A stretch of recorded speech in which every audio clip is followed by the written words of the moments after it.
Donc on va commencer par créer un bouton. Il va juste dire créer une liste. Et il va avoir un petit ID qui va s'appeler bouton liste. On peut faire un truc comme ça pour commencer. L'objectif, ça sera que quand on va appuyer sur ce bouton, qui porte plutôt bien son nom, on aille créer ensuite, dans quelque part sur la page, on va aller créer des listes. Donc par exemple, une liste, ça pourrait être tout simplement un UL avec un ID particulier. Donc là, on créera une liste, et à chaque fois, les listes elles vont être vides. Et ensuite, dans ces listes vides, on s'amusera à rajouter là encore un bouton. Donc on va voir comment on va faire. On rajoutera dynamiquement un bouton, puis grâce à ce bouton, on pourra rajouter dynamiquement des éléments de liste. Donc, pour résumer, quand on va cliquer sur le bouton ici, ça va nous permettre de créer un élément, en l'occurrence un UL, qui pourra peut-être être entouré par un div.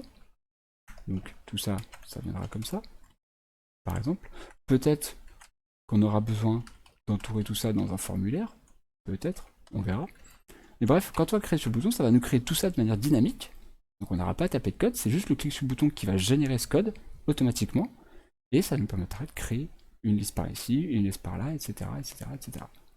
Donc on aura un bouton qui va s'appeler créer une liste. Ici, on va créer un div que je vais appeler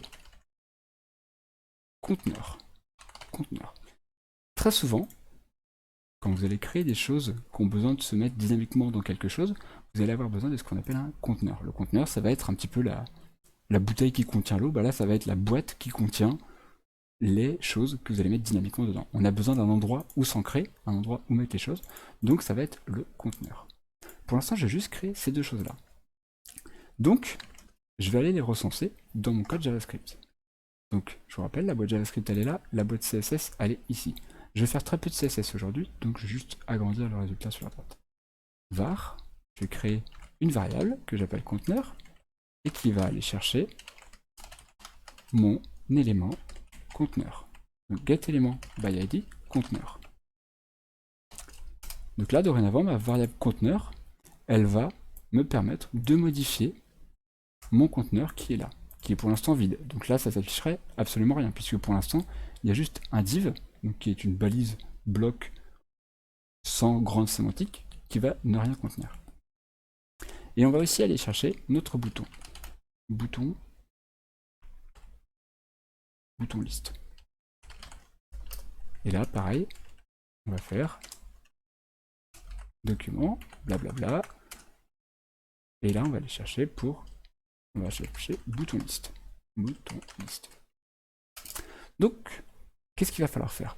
Ce qu'il va falloir faire en tout premier, ça va être de détecter quand on clique sur notre bouton. Pour détecter quand on clique sur notre bouton, rappel d'il y a 2 semaines, et même de la semaine dernière, pour détecter quand on va cliquer sur le bouton, on va faire ce qui s'appelle un event listener. Un event listener, c'est un écouteur d'événements, et ça se présente comme ça.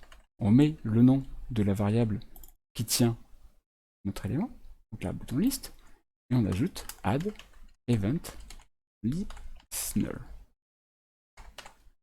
Ensuite, il faut préciser quel événement on veut écouter. Donc là, en l'occurrence, ça sera sur l'événement click, quand on va cliquer. Et ensuite, il faudra rajouter une fonction qui va être appelée à chaque fois qu'on va cliquer. Donc là, par exemple, la fonction, ça pourrait être créer liste.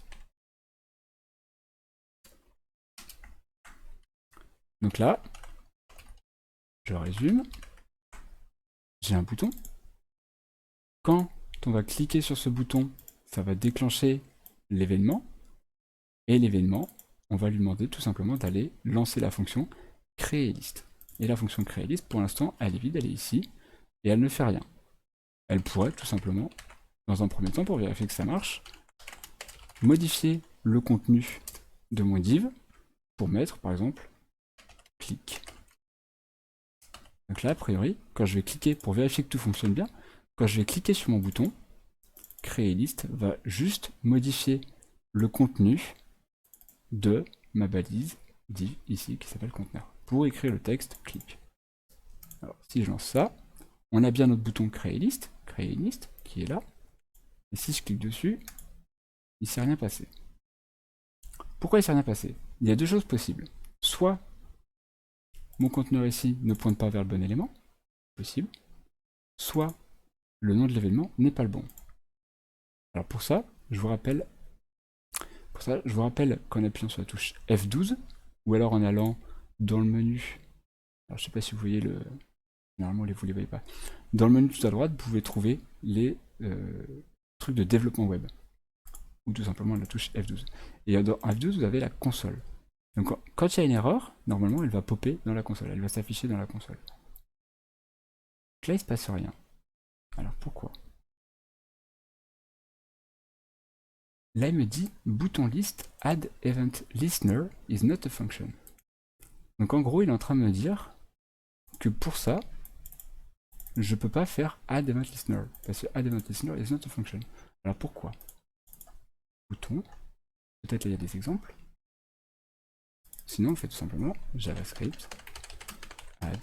Donc là c'est ce que je vous racontais tout à l'heure.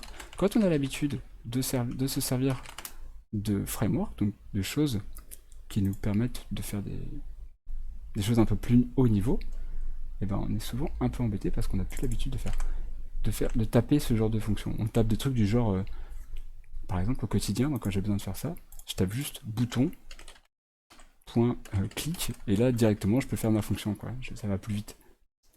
Listener, pas listern. Ah bah oui, voilà, c'était la faute de frappe. Du coup voilà, vous voyez comment j'ai fait, j'étais voir les réflexes d'un développeur quand vous développez habituellement. Vous ne connaissez pas tout par cœur. Donc en général, quand vous avez un problème, vous demandez à Google. Là j'ai tapé JavaScript, puisque c'est le langage dans lequel je travaille. J'ai tapé add event listener pour savoir un petit peu comment ça se goupille, et j'ai cherché la syntaxe. Ça ressemblait à ce que j'avais fait, puisque target c'est notre élément qu'on veut utiliser, et il y avait add event listener, donc je l'ai copié, et ce que j'aurais fait, c'est que je l'aurais recopié pour déjà vérifier que j'ai pas fait de faute. Et effectivement, il y avait une faute, j'avais mis un R.